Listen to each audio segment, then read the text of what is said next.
સોનગઢ કોલેજમાં ધામધૂમથી જન્માષ્ટમી દહીંહાંડી મહોત્સવ. સરકારી વિનયન અને વાણિજ્ય કોલેજ સોનગઢ ખાતે તારીખ 14/8/2025 ગુરુવારના રોજ કોલેજના આચાર્ય શ્રી ડોક્ટર રાજેશ પટેલના માર્ગદર્શન હેઠળ સપ્તધારા કાર્યક્રમની ગીત સંગીત નૃત્યધારા અંતર્ગત જન્માષ્ટમી ઉજવણીનો ભવ્ય કાર્યક્રમ યોજાયો. ભગવાન શ્રી કૃષ્ણના જન્મોત્સવ નિમિત્તે આયોજિત આ કાર્યક્રમમાં ધાર્મિક વાતાવરણ અને સાંસ્કૃતિક રંગત એકસાથે ઝળકાઈ. કાર્યક્રમની શરૂઆત પરંપરાગત રીતે આચાર્ય શ્રી, પ્રોફેસર અને કોલેજ સ્ટાફ દ્વારા આરતી ઉતારી અને દીવો પ્રગટાવી કરવામાં આવી. શ્રી કૃષ્ણના ભજનોથી માહોલ ભક્તિમય બની ગયો. ત્યારબાદ વિદ્યાર્થીઓએ રંગીન વેશભૂષામાં ઉત્સાહી ગરબામાં રાસ રમ્યો.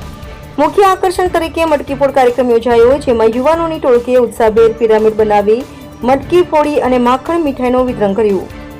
આ પ્રસંગે કોલેજ કેમ્પસમાં ગોવિંદ આલારેના નારા ગુંજતા માહોલમાં ઉમંગ છવાઈ ગયો હતો. કાર્યક્રમમાં કોલેજના તમામ વિદ્યાર્થીઓ, પ્રોફેસરશ્રી તથા સ્ટાફ સભ્યો સાથે સ્થાનિક નાગરિકોએ પણ હાજરી આપી હતી. આખો દિવસ સાંસ્કૃતિક અને ધાર્મિક રંગતથી ભરપૂર રહ્યો હતો. જન્માષ્ટમીની આ ઉજવણી વિદ્યાર્થીઓમાં ભારતીય સંસ્કૃતિ અને એકતાનો સંદેશ આપતી રહી હતી. રિપોર્ટર હાર્દિક જોશી, સોનગઢ.